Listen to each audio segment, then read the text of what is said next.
Нет, конечно. У нее тоже такие же права есть. Иш-чаранын максаты зордук зомбулукка кабылган майыптыгы бар айымдардын укуктарын коргоо, аларга тийиштүү колдоо көрсөтүү жана адистердин билимин бекемдөө болуп саналат. Мындан улам семинарга министрликтин өкүлдөрү, социалдык кызматкерлер, жактоочулар, прокурорлор жана укук коргоо органдарынын өкүлдөрү чакырылган. Адистер мындай окуулар тынымсыз өтүп турушу шарт дешет.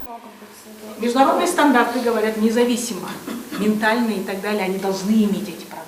Бүгүнкү иш-чара бул зомбулукка кабылган майыптыгы бар аялдардын өзгөчөлүктөрү жөнүндө атайын иш-чара болуп жатат. Ушул тартылган органдардын кызматкерлеринин өздөрүнүн жана ушул мыйзам боюнча кандай өз ара иш-чараларды алып баруусу тууралуу сүйлөшөбүз. Мындан сырткары сотко чейинки өндүрүштө жана соттук өндүрүштө зомбулукка кабылган майыптыгы бар аялдардын кандай өзгөчөлүктөрүнө биз көңүл бөлүүбүз тууралуу сүйлөшөбүз. Женщин с инвалидностью, а также по вопросам защиты переживших насилие. Изилдөө көрсөткөндөй, майыптыгы бар аялдар менен кыздар зордук зомбулукка көп кабылат. Мындай учурда алар өзгөчө коркунучта болуп, укук коргоо органдарына үнүн жеткизе албай калат. Бул айымдардын өз укугун коргой албай жаткандыгы жана ага көмөкчү боло турган кызматкерлердин укуктук билими жетишсиздиги себеп болууда дешет семинардын катышуучулары. Вопрос именно борьбы с насилием. Бул иш-чара майып аялдар жана кыздарга карата зомбулук менен күрөшүү жаатында маанилүү жана өз убагында жасалган кадам. Ал жаңы кабыл алынган мыйзамдын негизги максаттарына шайкеш келет. Андыктан мындай семинарларды туруктуу жана системалуу негизде өткөрүп туруу өтө маанилүү. Подписан нашим президентом Садыром Нуркожоевичем. Зордук зомбулукка кабылган учурда майыптыгы бар айымдар кимге кайрылууну жана кантип жардам алуу керектигин толук билишпейт. Мындай тренингтер аларды колдоонун эффективдүү жолдорун көрсөтөт. Башкысы көмөкчү маалыматты өз учурунда аларга жеткирип,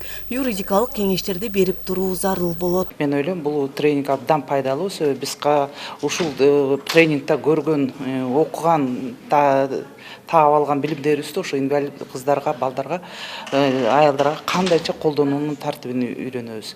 И ошол эле кезде биз аялдарга, инвалидтерге үйрөтүшүбүз керек да, кайсы убакта кантип коргонууну, кайсы мыйзамдын негизинде өзүнүн укугун коргой алат.